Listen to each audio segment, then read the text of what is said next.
வணக்கம். தமிழ்நாடு இந்து சமய அறநிலைய சார்நிலைப் பணி செயல் அலுவலர் கிரேட் 3 கிரேட் 4 அந்த தேர்வினுடைய 2வது தாள் இந்து மதம் சைவமும் வைணவமுங்கிறது.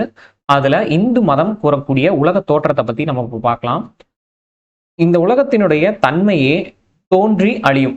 பிறந்த எல்லாத்துக்கும் இறப்பு இருக்குன்ற மாதிரி இந்த உலகத்துக்கும் வந்து இறப்பு இருக்கு. இப்போ உலகத்தினுடைய சிறு சிறு பகுதிகள் வந்து புயல்கள், பூகம்பங்கள், சுனாமி அதனாலலாம் அழிஞ்சும் திரும்ப வந்து அந்த இடங்கள் வந்து உருவாகிட்டு இருக்கிறத நம்ம கண்கூடாக பார்க்குறோம்.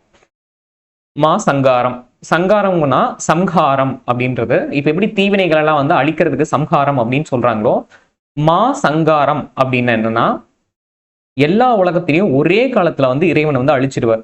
அதுக்கு பேரு தான் வந்து சங்காரம் இல்லைன்னா மகா சங்காரம் அப்படின்றது. பஞ்சபூதங்களையும் வந்து மாயையில் வந்து இறைவன் ஒடுக்கி எல்லா உலகத்தையுமே வந்து ஒரே காலத்துல அழிச்சிருவார். அப்ப வந்து கடைசியில இறைவனும் அவரோட அருளும் மட்டும்தான் எஞ்சி இருக்கும்.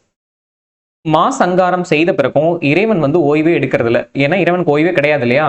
அவர் ஓய்வெடுத்தா உலக வாழ்க்கையே, உலகத்தை உருவாக்குறது, அழிகிறது எதுவுமே நடக்காம போயிடும். இப்ப இததான் ஒடுக்குமம் சங்காரம் உணர்ற்றியோன் ஆண்டும் ஓய்ந்து படிக்கிலான் நடிப்பன் காணும் பறையருளால் பூசிப்பாள் அப்படிங்கிற வரிகளும் சொல்லுது. இப்ப இறைவன் ஒரு நிமிடம் வந்து ஓய்வு எடுத்துட்டா என்ன ஆயிடும் அப்படின்னா, இப்ப எப்படி அறிவே இல்லாம யாராவது ஒரு செஞ்சுட்டா ஏன் இப்படி கேவலமா செய்றீங்க அப்படிங்கிற மாதிரி நம்ம சொல்லுவோம்ல, அந்த மாதிரி ஆன்மாக்கு அறிவே இல்லாம போய் அது வந்து ஆணவத்தோட கேவலமான நிலையை வந்து அடைஞ்சிரும். இறைவன் வந்து ஒரு நிமிடம் வந்து ஓய்வு எடுத்துட்டாவே அந்த மாதிரி நிலைக்கு போயிடும். இப்ப உலகத்தை கடவுள் எதுக்காக படைச்சார், எப்படி படைச்சார் அப்படின்னு பார்க்கலாம்.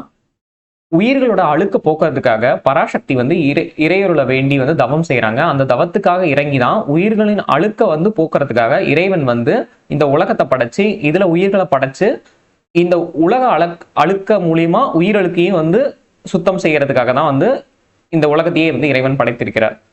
பஞ்சபூதங்களை கொண்டு மாயையில வந்து இருந்து எடுத்து உலகத்தை வந்து திரும்பவும் படைச்சிருக்காரு. இதுதான் வந்து உலக தோற்றத்தினோட தொடக்கம். கடவுள் ஏன் இந்த உலகத்தை படைச்சார் அப்படின்னா, இந்த உயிரினங்களுடைய அழுக்க வந்து நம்ம கிட்ட இருந்து அகற்றி நம்ம வந்து ஆட்கொள்வதற்காக தான். கடவுள் உலகத்தை படைச்சிட்டு இப்ப எங்க இருக்காரு அப்படிங்கிறதுக்கு பிரபஞ்ச தோற்றத்தை பத்தி ஸ்வேதா ஸ்வதர உபநிடதம் கூறுற அந்த வரியை படிக்கலாம். எந்த கடவுள் அக்னியிலும் ஜலத்திலும் மரம் செடிகளிலும் அனைத்துலகங்களிலும் பிரவேசித்திருக்கிறானோ அந்த கடவுளுக்கு வணக்கம் அப்படின்னு வந்து அந்த உபநிடதம் சொல்லுது.